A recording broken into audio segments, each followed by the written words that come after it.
Abusia mama wakwa aba emfa umra eye Getway Studio so na se Getway Studio ni dia ene na Wiseborn ni se Wiseborn so ni dia ene na Malam Yakubu Moro anase eye Malam Suleiman so enie na unim say the recent and richest birthday in Ghana, in Africa, in the world eye nana Fredua Agyemang Badu the second abusuya hwade.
Ye kase birthday when your friend say birthday we and your friend say birthday share decoration ewurade.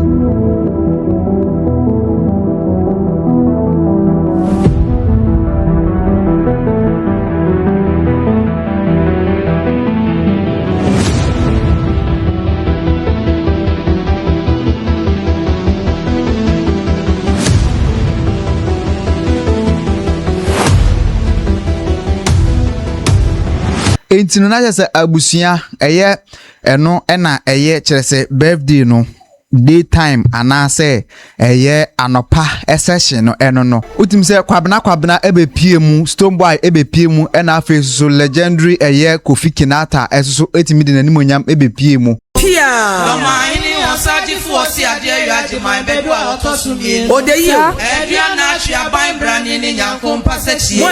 Eduana fo piesie Yera ye mauchi nkwa ewisi o Ochedia mpode uduma ferisika fo edwa doma abampeda se Efrishe diolunye Osagyefo yera Obema na me frefre nui Edwe jasa krebutu nyankromana na umensio menja Na utu atedije tu ekukweda wadoma abampeda se Eduana fo piesie Osagyefo dutan kesi awasi wonyuno ma Onyame ehira wumfie so ehira Dormaahene ne ehira Ghana ma Oja Eduana piesie ma yede den nenam Oseadeeyo Eduana piesie ma yede den nenam Dormaahene Eduana piesie ma yede den nenam Eduana piesie ma yede den nenam Dr. Agyemang Danso enso ebepiem ona na ye chairman for the program na abusuya ye ntie no nanano e baba to ye frame ni Danso anje ni free plaza neda nana Dormaahene ene ni mpai mfo nyina se ade kesi e tisi nana na mambi mu ana o mabeni ni free Empresa se mimi kinase meye chama nana pato basum udamase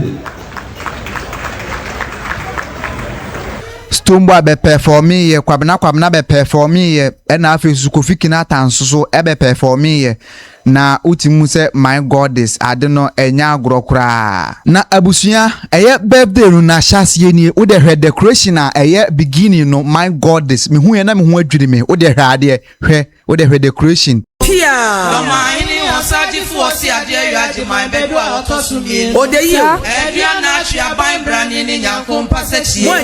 Eduana fo piesie Yera ye mauchi nkwa ewisi o Ochedia mpode uduma ferisika fo edwa doma abampeda se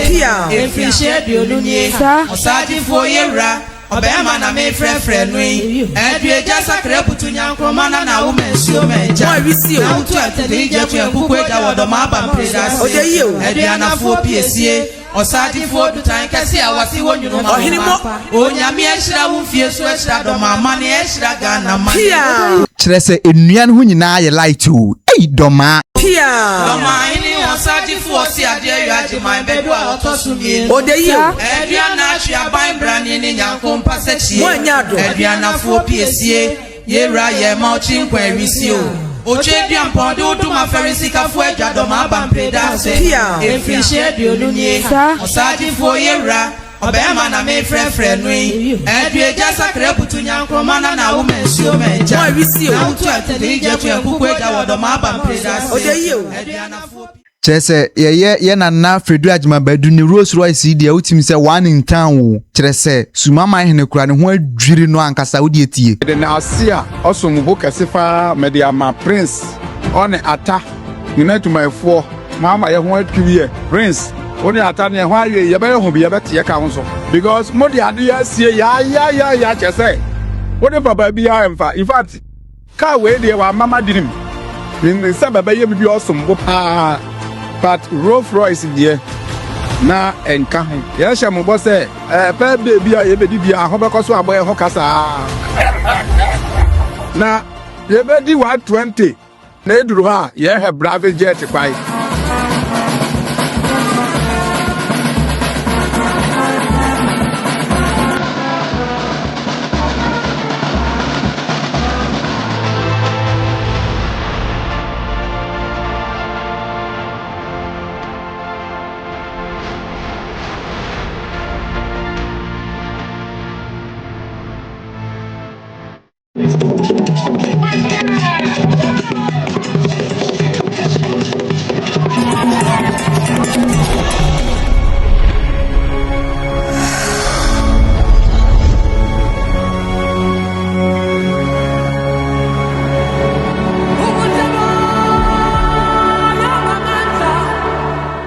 kyerɛ sɛ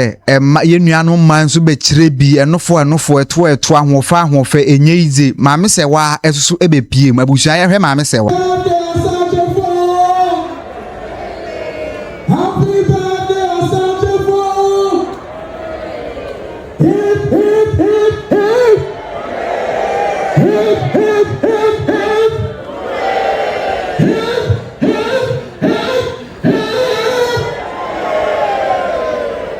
Bono regional minister enso eba be pie mu ene ye nanne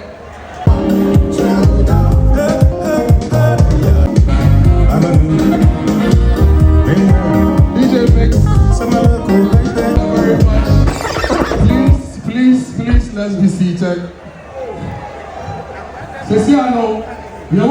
Sampa mahene eye nana sammodua enso eba be pie mu sunwan hene ebe pie mu ohwe mpanifo ewo ho no ma mitimi mbo mu nyina edin kyerɛ sɛ enye ize kyerɛ sɛ celebrities raf mu kyerɛ sɛ obia ebe pie mu hobi abusua enye ize hwade o wani so hwade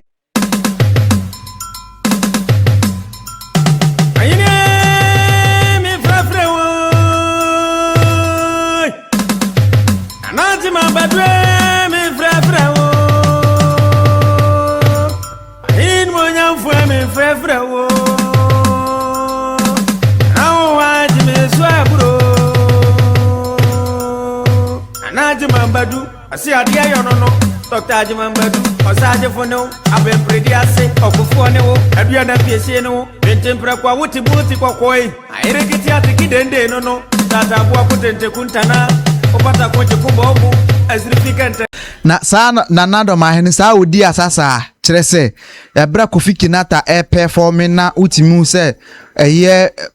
Awurade begisti ya no enye izo hwade nana na dada no ho sei Awurade agro woyo na kyerɛ sɛ eye nana Dormaahene enso eno no enti na kyerɛ sɛ abusua we just a summary of Dormaahene ne birthday celebration no na me de part 2 su beba this is just the first phase of it. Na part 2 ni de abusua ejawom because enema bi ko so a anko yie. Enti no, watch out for the second video, and that one I'm going to fire because Dormaahene connect chairman wanya de waye ne ma bi wo no ma e wo se ye kana asem kakra. Enti no, mesra wo se obe subscribe to Getway Studios, obe comment na afi wa share so ma wadofo ma obia ahunu ye na Dormaahene yem promote ye na Dormaahene an yem promote no yem promote na Dormaahene na afi so no bibibia entimi enkoyi onesaye Bono Regional House of Chief President. Enti hanom na medi ebesie edi ameje so any Wiseborn anase Malam Yakubu Moro anase Malam Suleiman Baba.